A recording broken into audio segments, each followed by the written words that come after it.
Hello and welcome to this edition of the ISD Insider, a monthly news and information program on the Independent School District. I'm your host, Nancy Lewis. And I'm John Bacala. Coming up on this edition of the ISD Insider, the district initiates a new policy. What you need to know when the weather gets really, really cold. For some in the ISD, English is not their first language. See what the district does to make sure those children can still excel in the classroom. And she was once the most powerful woman in the U.S. government. Find out what she was doing in the ISD and her message to ISD students. A middle school basketball game doesn't normally pack the house, but it sure did on this night. Sure, some wanted to see Nowlands boys and girls play Bingham, but others wanted to see the final piece of a district-wide project 5 years in the making put into place. 2, 1. With one snip from a giant pair of scissors, $85 million in improvements to ISD schools was complete. Hundreds filled Nowlands' new gym for the ribbon-cutting ceremonies, the 47th and final project made possible thanks to a voter-approved bond issue in 2009. Nowlands' state-of-the-art showpiece was a bonus thanks to careful district spending during the other 46 projects. From the beautiful hardwood floor to the soundproofing panther paws surrounding the gymnasium ceiling, this new facility has scored points with everyone who has seen it and reinforced the district's commitment to Western independence. It's so exciting for kids to be able to walk into a new facility and know that this is theirs and that the ISD and our patrons put the commitment in for them. Dr. Hurl said this new gym and the other projects completed illustrate the magnitude of voting for the bond issue. It's more than just dribbling up and down the court. Facilities like this make a huge difference in children's lives, and Nowland administrators have seen that firsthand. I can't tell you how many students said, it's so beautiful, and we're just so excited. It's just amazing. Scores will one day be forgotten, but NOAC said there are no numbers high enough to register the value the new gym has instilled in students. These four walls show the community supports Nowland, and more importantly, supports their dreams. The best one was one of our girl basketball players, and when she came in the first time, she started pretending like she was dribbling and like between her legs, and she said, "I'm better just from walking in this place." I think there's just a lot of that kind of attitude about it. Nearly 500 ISD high school government students got the opportunity of a lifetime inside the auditorium of the Harry S. Truman Library and Museum, listening to a diplomatic icon who was at one time the highest-ranking woman in the history of the U.S. government. Former Secretary of State Madeleine Albright took questions from the students and spoke candidly about her beliefs, her career, and the current state of national and world affairs. Albright came to Independence to promote her Read My Pins exhibit, currently on display at the library. Read My Pins features more than 200 of the former secretary's pins and brooches, jewelry she used as diplomatic tools. But she said this session with the ISD students was the highlight. Albright spoke to two different groups of students and answered questions from panelists, two panelists each from Truman, Chrisman, Van Horn, and Independence Academy. She took questions from the audience during each hour-long session and had some great advice for the women in the audience. But one of the things that I had noticed in my own life was that many women, girls in meetings will say to themselves, well, it's really interesting and I have something that I'd like to say, but everybody will think it's really stupid, so I won't say it. And then some man or boy says it and everybody thinks it's brilliant and you're really mad at yourself for not speaking. So when I started teaching in the 1980s, and I was teaching at Georgetown, and I said that it was very important for people to listen in a way as though they were going to interrupt, and that every woman had to learn to speak in meetings. When asked what role she thought the U.S. should play in the world stage in the next 10, 20, and 100 years, Secretary Albright said the country needs to stay engaged and work with other nations in a spirit of what she called multilateralism. When she finished, Albright said the ISD group was the best she had ever encountered on her speaking tours. This year, the ISD has changed the way extremely cold weather days are handled. Effective immediately, the district will make a 2-hour late start option available to families that will only be used when cold temperatures, not road conditions, are the main concern.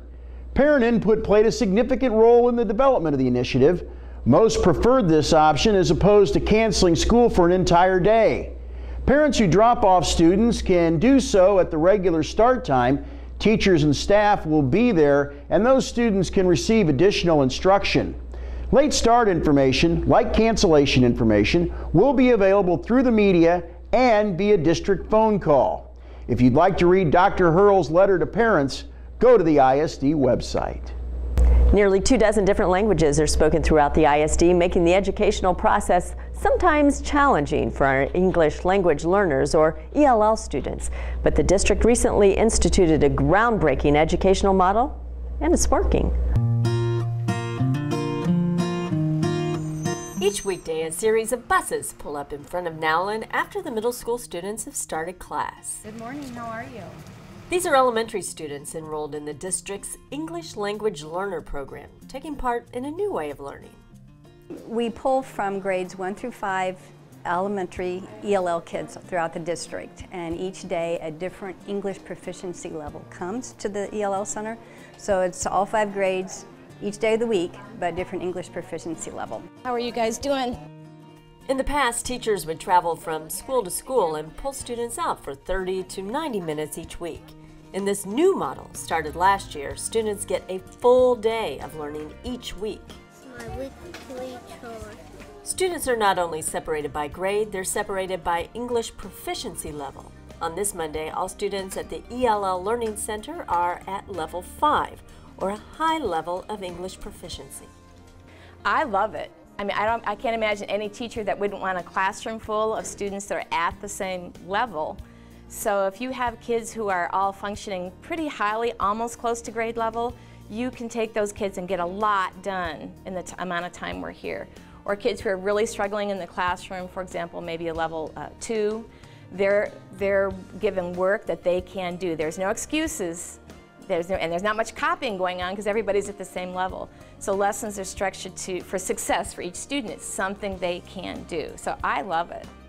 Teachers aren't the only ones who love it. Students do too. I do like it. This class makes me learn about sentences and counting by twos. Sure. In the mornings we get this magazine and we have to learn what we can learn in the magazines because there's interesting stuff in it. And when we're done learning, we have to pick a friend and tell them what we learned. This is an idea unique to the ISD. No one else in the state is doing this, perhaps no one else in the country, but they may soon follow. These students are learning at a higher level, and it shows. On paper, it looked like it should work. I talked to Desi to have them look at it, and they said, yeah, it should work. But, you know, until you get those test results, you don't really know. And absolutely, it's working. Our numbers are much higher last year than they've ever been in the past. In all, there are 455 students learning here who speak 21 different languages. Most are born in the United States to parents who speak another language.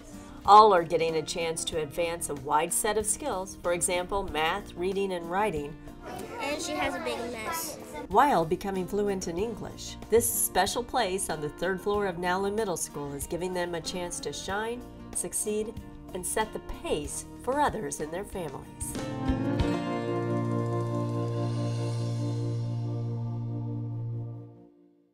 By now you've probably taken down the holiday lights and stored the tree for another year. The holiday season is wonderful, but it can be stressful too, especially for many in the Independence community struggling to get by on a daily basis. That's why the Holiday Helpers program is so important. It warms the heart even on the coldest of days.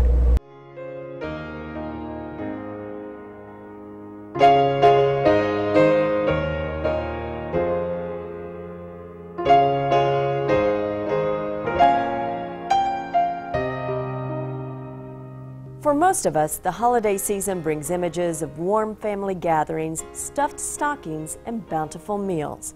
But for hundreds of families in the Independence School District, the holidays become more stressful than joyful. I was in tears. I just lost my job. I had to pay my bills, so Christmas was going to be, the last thing. We didn't know what we were going to do. We prayed. For you to think about Christmas, the whole thought is overwhelming because they're good and I feel like they deserve something.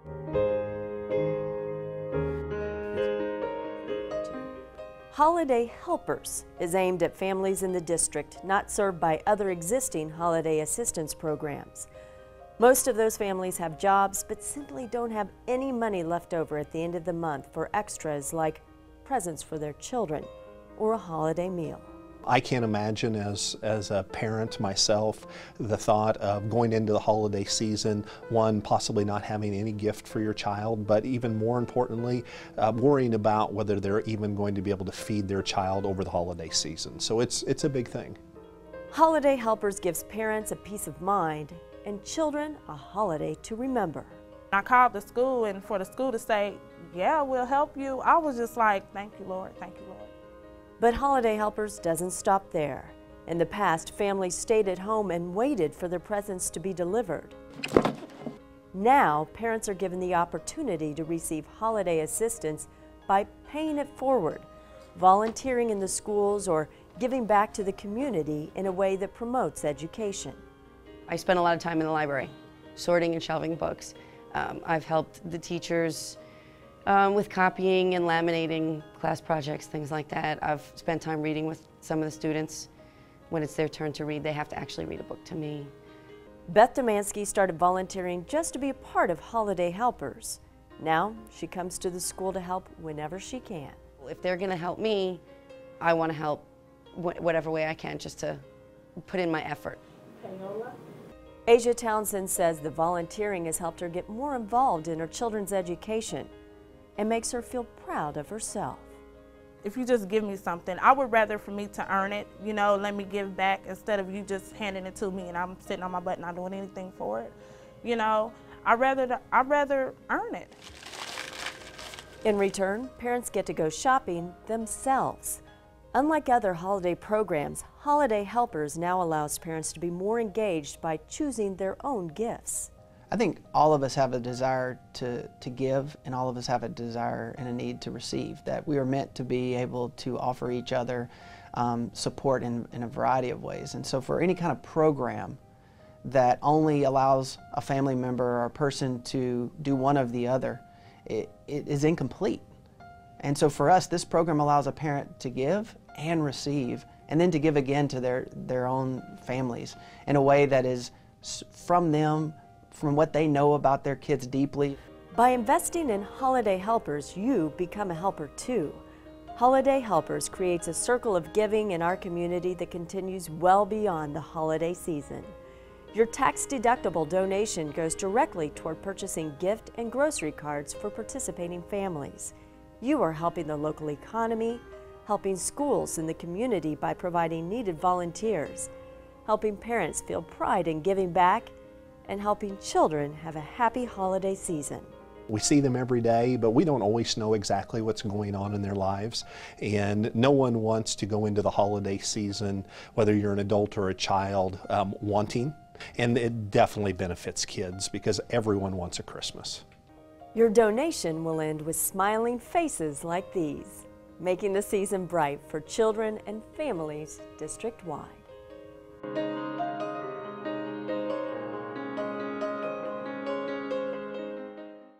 Twice a year, in the fall and in the spring, the theater department in each of the district's 3 high schools bring their talent to the stage.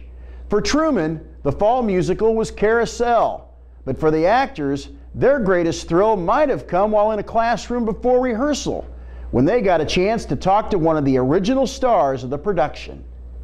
Riveted by every word, 92-year-old Jean Darling had this audience of Truman High School theater students eating out of her hand. You know, I might be 1,006, but I can still learn things.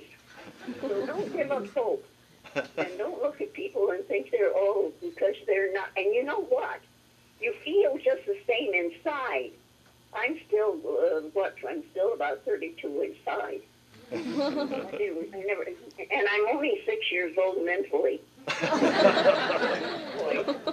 Darling was a cast member in the original Broadway production of Carousel in the 1940s, but her career began in the late 1920s as an original in the Our Gang series.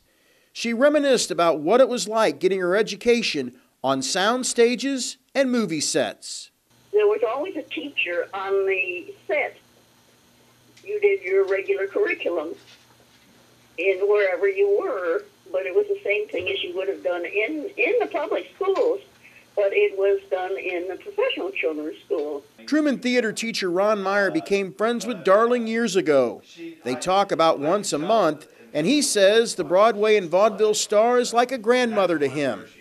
He enjoys their conversations about acting and knew his students would too. It's just really interesting to hear her talk about silent film, our gang, vaudeville, Broadway, because at 92, she's, you know, one of the few remaining that was involved in that period of entertainment.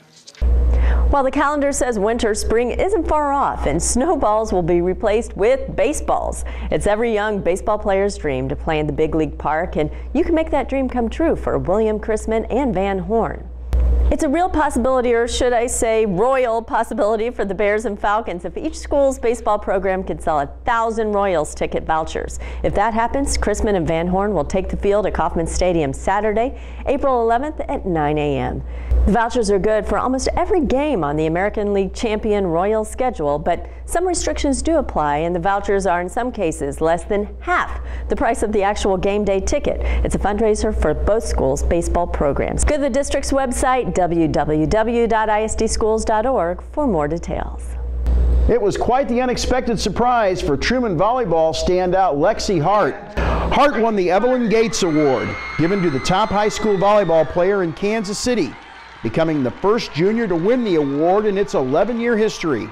She edged out 3 other finalists and is still shaking her head in disbelief. I was very blessed and grateful, and I'm just actually like shocked still. I'm a little nervous. I mean, it was just exciting, and I just thank my family, friends, and God. Coming from my freshman year, I've just really tried working on and try to be the best player I can, and just hopefully my talent just keeps increasing. I think it's proved to people that anything is possible. It's not always, you know, the upperclassmen, the seniors who always wins everything, you know. It's going to show underclassmen that it's okay if, you know, you're not as old as all the other ones, or just, it's not all about athletics. It's more about like the person inside.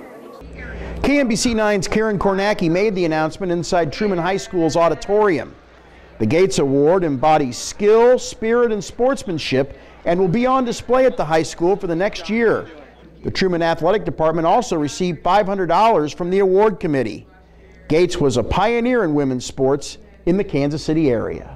That's all the time we have for this edition of the ISD Insider. Don't forget to follow us on social media and stay up to date on the latest news in the district by going to our website, www.isdschools.org. I'm your host, Nancy Lewis. We'll see you next time.